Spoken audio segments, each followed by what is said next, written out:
La culture de la plupart des astrologues, dans quoi consiste-t-elle?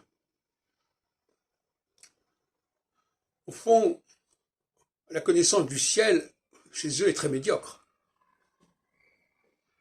On leur demande où se trouve telle planète à tel moment, telle époque, ils n'en savent rien. Il faut qu'ils consultent les éphémérides. Or, dès que l'on consulte quelque chose d'extérieur, ce n'est pas quelque chose, c'est pas un acquis. Par exemple, je sais pas, imaginons par exemple que je demande à un Français qui est Louis XIV, il va pas venir, on va regarder dans le dictionnaire, il est censé savoir à peu près ce qu'il en est. La différence entre une culture extérieure, une hétéroculture, et une homoculture, une culture, une autoculture, une culture qu'on a intégrée, qu'on a en tête. La question est de savoir toujours qu'est-ce que les gens ont en tête dans un milieu donné. L'astrologie est une discipline qui s'intéresse forcément à l'histoire de la société, l'histoire du XXe siècle, l'histoire de la Ve République. Parce que les gens, soit que ce soit en consultation, soit que ce soit quand on veut comprendre certains phénomènes politiques, eh bien, ça couvre un certain nombre de décennies, de toute façon. Et ces décennies, il faut savoir les baliser. Et plus on dispose de connaissances,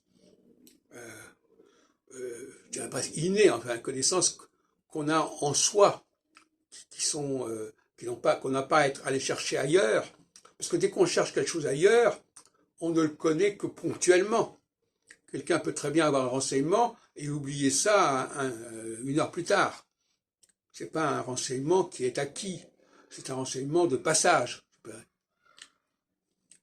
Donc, à mon avis, il est absolument essentiel, dans une école d'astrologie qui se respecte, de fournir un bagage historique, pas forcément pour des périodes très anciennes, mais en tout cas pour des périodes, disons, qui peuvent remonter à une centaine d'années, un bagage historique solide. Parce que ça permettra de situer les positions planétaires. Il faut savoir pour chaque événement à quelle position planétaire ça correspond. Et donc, même si on a affaire à autre chose, on pourra se référer à cet événement-là. Qu'est-ce que je veux dire par là? Je veux dire que en astrologie sensorielle, ce qui est important, ce sont les changements de phase, tous les 7 ans. Donc il faut déjà avoir bien en tête les dates de ces changements de phase, qui sont généralement marquants fortement par des événements politiques majeurs. Donc déjà, il y a un effort de connaissance à ce niveau-là qui est essentiel. Quand on dit à un astrologue telle année, il faut qu'il pense immédiatement à ce qui s'est passé à ce moment-là. C'est nécessaire. Et il faut aussi, bien entendu, que telle année renvoie à telle configuration. De toute façon, c'est automatiquement Saturne sur un axe équinoxial ou solsticial, ou on va dire c'est pas très compliqué. Enfin, il faut le savoir. Il faut avoir ça, il faut que ce soit automatique.